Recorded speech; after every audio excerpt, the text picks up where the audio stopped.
Hello and welcome. I'm Dr. Zachariah Renfro, and I'm here to explain to you what is a business, what do they do, how did they come about, and what kind of factors affect businesses. I got a little humorous picture here showing what happens whenever you start your own business. Suddenly you have to do all these things, all these different jobs that are done by different people in a company. Well, if you start your own business, that will be you. I myself, for background, have started a couple of small businesses, and I'm not in those businesses anymore. But what I will say is that whenever you start a business, you are going to have a lot of stuff to do. So, with that being said, let's dive on in. These are the things that we'll cover. So, first, what is a business? It is an organization or an artificial person that can generate profits or attempts to generate profits for shareholders by providing value to customers. That's a lot of words. It's gibberish. What does that mean? A business tries to make money for its owners by selling stuff or doing stuff. They sell stuff that people want to buy. They do things that people need done. That is goods or services. Now, what do I mean when I say a business is an artificial person? They're a fictitious entity or a fictitious person. They're not really a person, but under the law and within culture, they typically get treated similar to persons, and they do have some, at least here in the United States, some constitutional rights. Um, Now, as an artificial person, as a fictitious person, a business doesn't truly own anything, right? Because it's not a person, it can't hold title to things. The owners of things are the shareholders or the debtors of the business, right? And that's what leads to this simple expression, also known as the accounting equation. What a business owns is always equal to what it owes, whether that is to uh, creditors or to shareholders, right? So assets equal liabilities plus equities. If you only remember one thing from this course, it is that your assets of your business are equal to your debts and your ownership. What does that mean? If you are trying to start Zach Renfro Puppy Care Company and you have $1,000 and you open your business bank account and you put $1,000 into that business bank account, well, what has happened is on the asset side, your business has gained $1,000 worth of cash. And on the equity side, you have gained $1,000 worth of ownership, 1,000 shares of stock, perhaps. Let's say that you have $10,000 worth of cash and you have $10,000 worth of equity, and then you buy $6,000 worth of furniture for your business. Well, we subtract out 6,000, so now we have 4,000 in cash, $4,000 in cash, $6,000 in furniture, and then we still have the same $10,000 in equity, right? So that's not the main focus of this lecture. As you take later business classes, you will encounter this more and more. The reason I even bring it up is so that whenever you encounter this again, it won't be your first time seeing it, right? You can kind of think back and reflect a little bit on what a business is and how the things that it owns are equal to the things that it owes. Businesses generate revenue and cost. They generate revenue by providing those goods and services through operations, investing, and financing.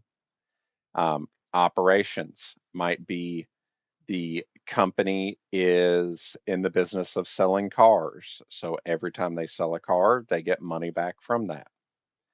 Investing, that would be things such as stocks that the company owns. Perhaps the company owns stocks in the local paper mill. If those stocks pay a dividend, then that brings in some revenue for the company. And then financing, that is typically reserved for things like loans. If you get a loan from the bank, the money that comes in from that comes in under financing. It's not true revenue, It's what you'd call phantom cash flow. But with all that being said, when you're thinking about a business, operations are the most important part. Whatever the business does day to day, that should be the thing bringing in the most money. Now, so let's think back to that car lot. We're buying cars from the auction, we're fixing them up a little, and then we're selling them.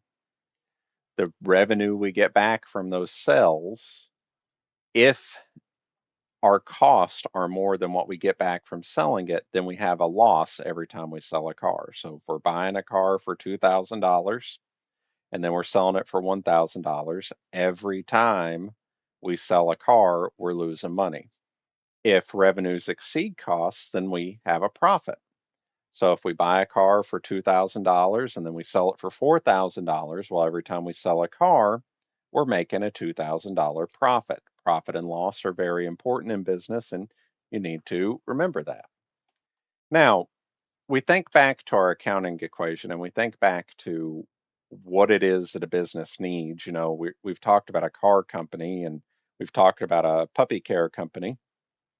But suppose you're trying to start a business, what do you need? Well, first you need capital and or goods. That is money to invest into the business or objects that the business can have. That might be a work truck and tools. That might be money to buy a location.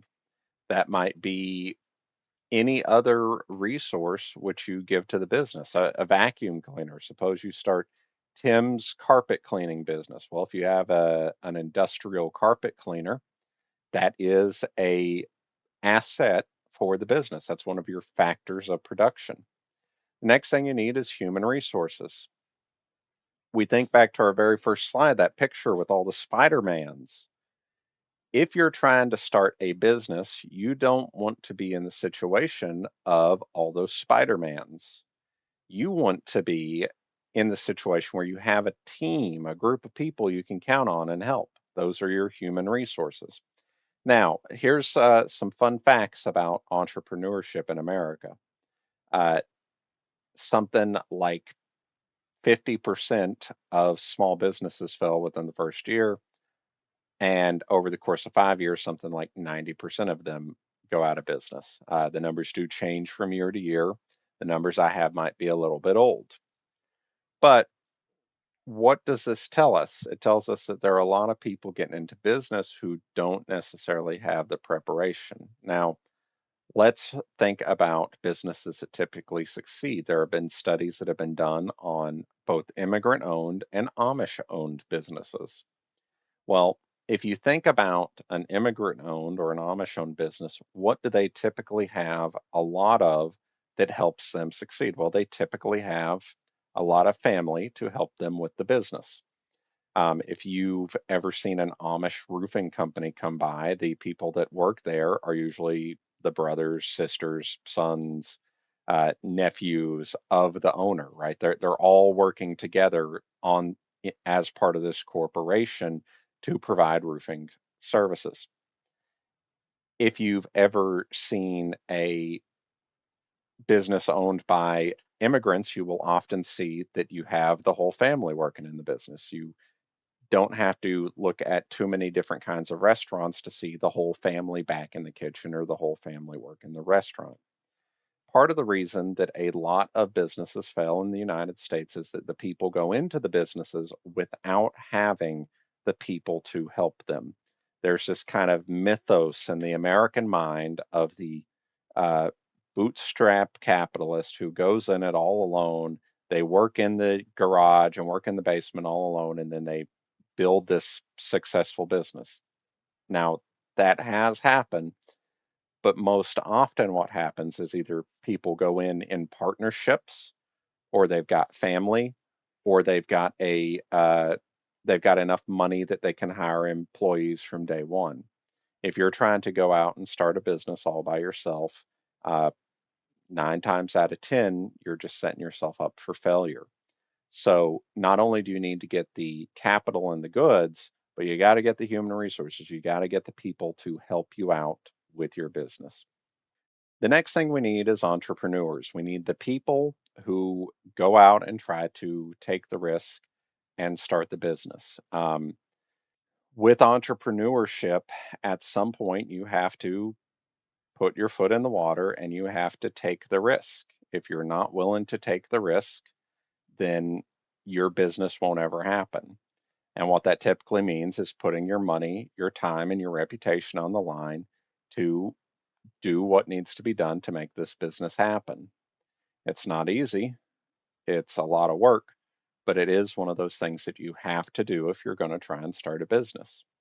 And then finally, one of the things that your business might have are natural resources. These aren't things you create. Say you own 100 acres of land and you start a logging company and you're going to log it off. Well, the trees just grew there. It's not like a good that you have. The land itself is property that you own, but the natural resources are something that's just there, but you're using it for your business. Now, I'm going to give a lightning quick overview of the types of businesses. I don't expect you to remember all these, but with business courses, especially courses here at the Cumberlands, entrepreneurship is a big focus. And if you're going to try and be an entrepreneur, then you need to know the different types of businesses. So this is your lightning round of types of businesses. First is sole proprietorship. This is the simplest one. You want to start a car detailing business. You buy all the stuff, you advertise on Facebook, and you start doing it. That's it. You are the business. The positive side of that is that you have the simplest tax rules. It's literally your income you're doing. The downside of that is you have what's called unlimited liability. If you screw something up and you cost someone a lot of money, they can sue you for everything you have. So you typically want to avoid that. The next type of business is a partnership. That's where you and a buddy or friend or family or whatever are going in together to start a business. This is almost always preferable to trying to do it alone. But there are different kinds of partnerships, and the types that are available might depend on your state, as well as there are professional partnerships, which I won't cover here. But there's a general partnership, which is basically two people in a sole proprietorship. If you're going to start a partnership, you might as well get limited liability. So you either need to get a limited partnership or an LLP, a limited liability partnership. What limited liability means is that if you get out there and you screw something up, then they can't sue you for more than what the partnership, the entity owns. So if you put $10,000 into the partnership, the most that you can lose is the $10,000 you put in. Now, there are some particular kinds of ways that this can get messed around, like legal ways, if you're using the partnership for your own personal goods or services, that can, kind of pierce the veil. But in general, you'll get limited liability. Partnerships in the tax code are also kind of complicated, so that's something else you have to keep in mind. Then you've got the limited liability corporation. These have simple tax rules combined with limited liability. It's like a sole proprietorship on steroids. You can start a limited liability corporation in most states pretty simply. Usually can do it online for less than 30 bucks. And it operates in most cases, as a flow through tax entity where the money flows straight through the corporation to you, but it still provides you limited liability. So you can only lose what you invest into the corporation. Next, we have the C corporation. This is what a lot of people think about when they think of business. It's a distinct legal entity with complex tax structures and rules. It does provide you as a shareholder limited liability, but you also get double taxed. So the corporation as a person gets taxed, and then when you get money from the corporation, you get taxed. Typically, C corporations are only started whenever it's a rather good sized business, when you're dealing with revenues in the millions of dollars. And then finally, the S corporation. This is a limited liability corporation where you can only have 100 shareholders and you do get some special tax treatments. It's a bit complicated as well. But if you're an individual and you're thinking, well, gosh, I've got this great idea for a business. Here's my number one piece of advice. And take this from me, someone who has had some failed businesses. Do not start that business until you have another person who's willing to do it with you, either as a partnership, an S corporation, or a limited liability corporation. If you can't find at least one other person who believes in your dream enough to help you with it, then it probably doesn't have market value and it probably isn't going to succeed in the long term. So, when you're thinking about these businesses, I would advise you only start a business if you can find a partner or if you can find someone else who's willing to join in. If you're doing an S corporation or a limited liability corporation, you typically want to have at least three people. Partnerships, you can get by with two. The reason you want three is because you don't want what's called a business deadlock. You need that third person there to help settle disagreements within the business. And just a side note, nonprofits, these are 501c3 organizations. They provide public goods but don't generate a profit. They're usually tax exempt. I cover them here because this is something else you might do. If you're an entrepreneurial person, you might think, oh, well, I want to start a service that helps kids learn to read in my community, but I don't want to pay taxes for the services I provide. Well, you start a 501c3. Uh, these organizations have complex tax rules, and it is not something that I recommend a beginner try without guidance from a professional. So, we've talked a little bit about what a business is. We've talked about types of businesses. Well, let's talk a little bit of history. In ancient Rome, we start to see the beginning of the legal foundations for business, for corporations, with limited liability partnerships, or also called joint ventures. Um, how these worked, though, is that the people within the partnership, say they were buying a phone, they're buying this phone, they each would own a share of this object, the phone. And then when they produce a good, they're each entitled to a share of the profit. So they sell this ointment and they're each entitled to a share of the profit. But here's where it gets risky. If they're being taken to court, they have to be taken to court individually. You can't sue the entity in a joint venture, you sue the partners. So each partner is getting sued individually for their share of the joint venture. We then see the rise of corporate entities in medieval times. I don't have this written on the slide, but with the Catholic Church, especially, the church needed to hold property in perpetuity over time. And we see the rise of these legal entities, the legal entity of the church, where the church as an entity owns things and not the individual monks or abbots or what have you. We also see more joint ventures and trade guilds. What's a trade guild? Well, it's a professional service organization that governs a particular type of trade, blacksmiths or bakers or what have you.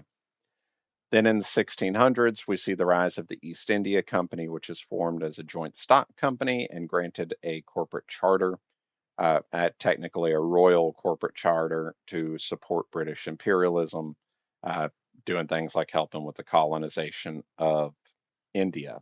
Now, that's not to say that was particularly a good thing, but that's why they existed. They existed to help the British Crown colonize India to try and make a profit from the British's uh, milit- military ventures all over the world. Which kind of brings us to the history of American corporations, right? So we've covered, from ancient history up to pretty much the founding of America about. And I found this nice timeline from Investopedia. But we see in the 1790s the first American corporations formed. And one thing that's different between these corporations is that they had to satisfy a couple things. One, they had to have a corporate charter granted by the state, which certified that they were working towards the public good. You could not be a business if you weren't working towards the public good, whatever that means.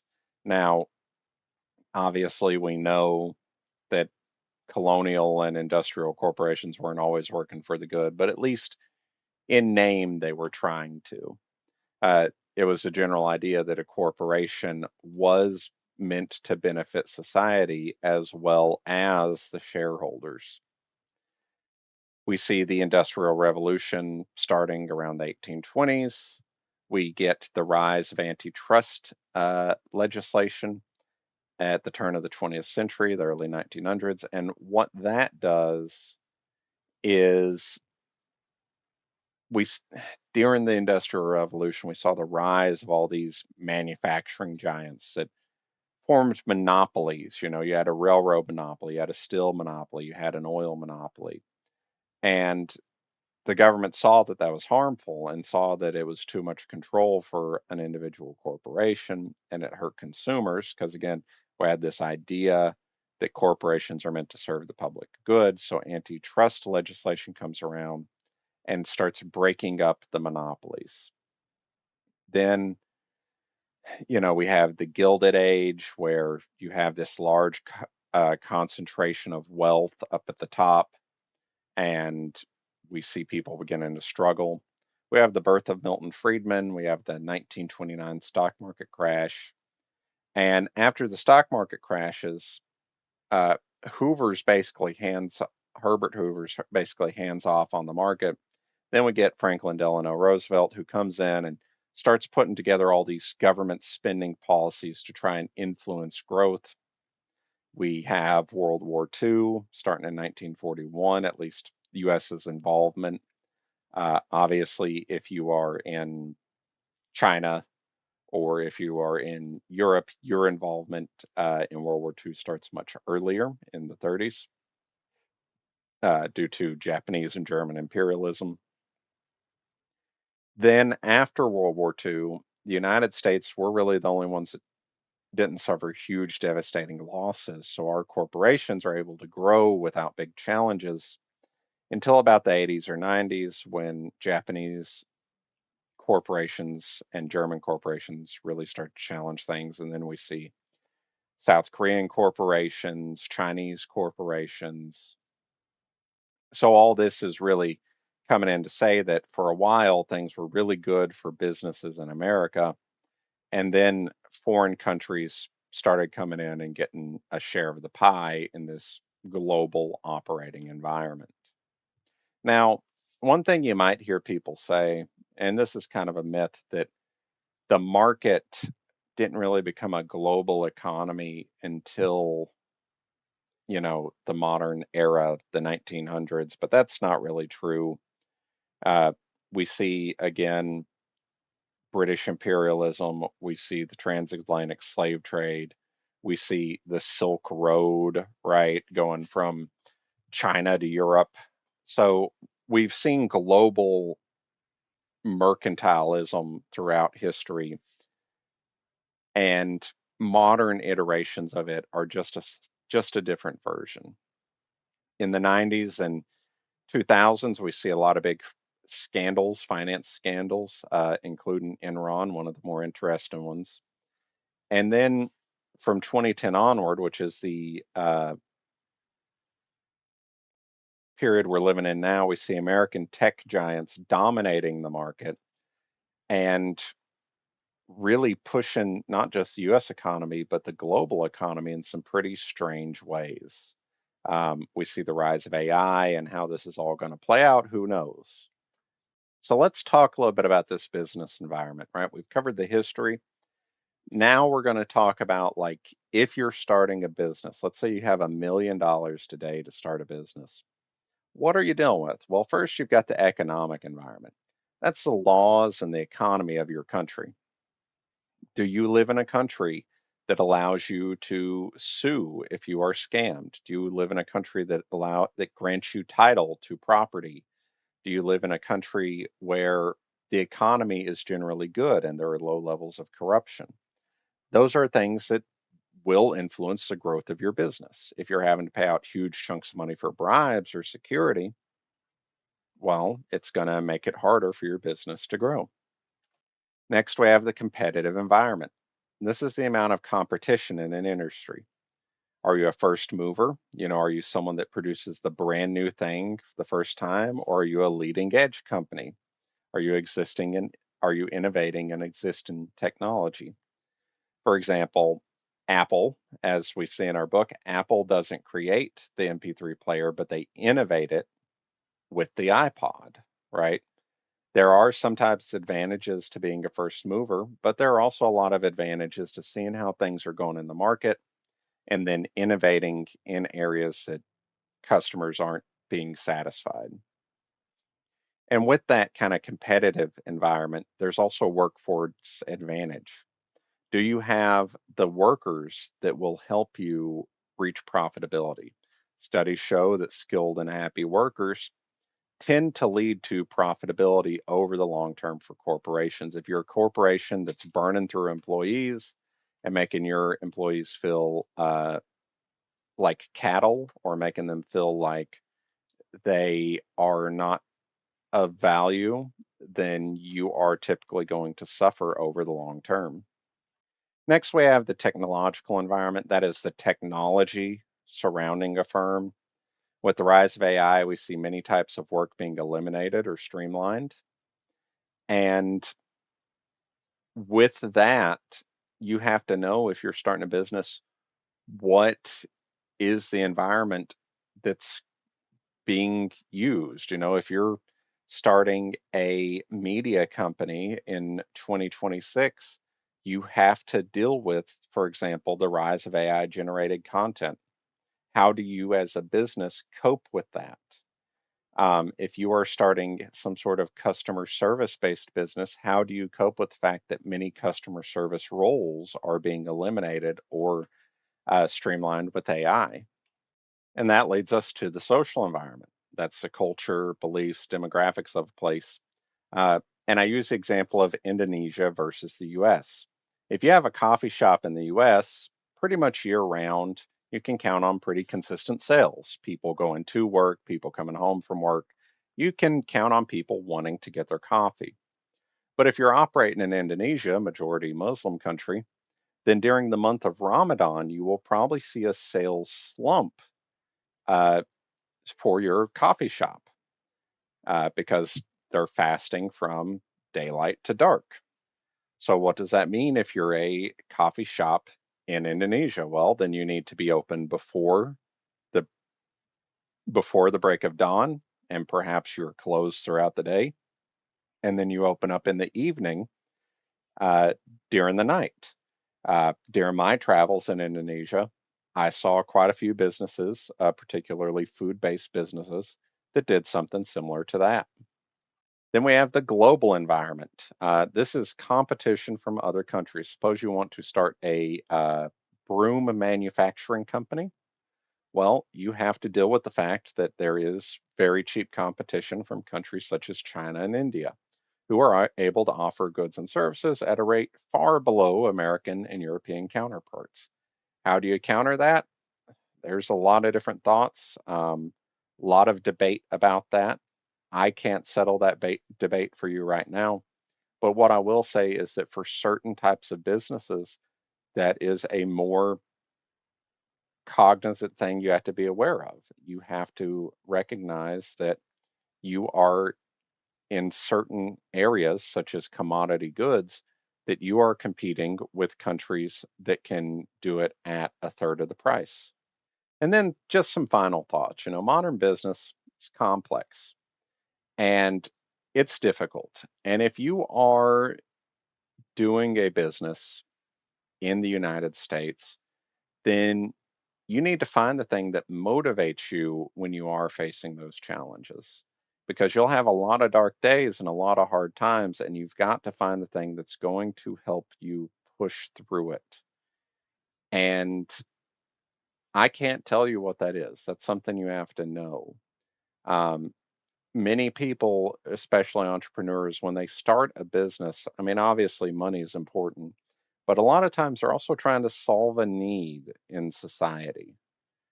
And if you want to start a business, that's a good place to start. Where do you see a need in society? And if that need motivates you, how can you make it happen? Who can you partner with? And what can you do to make it happen?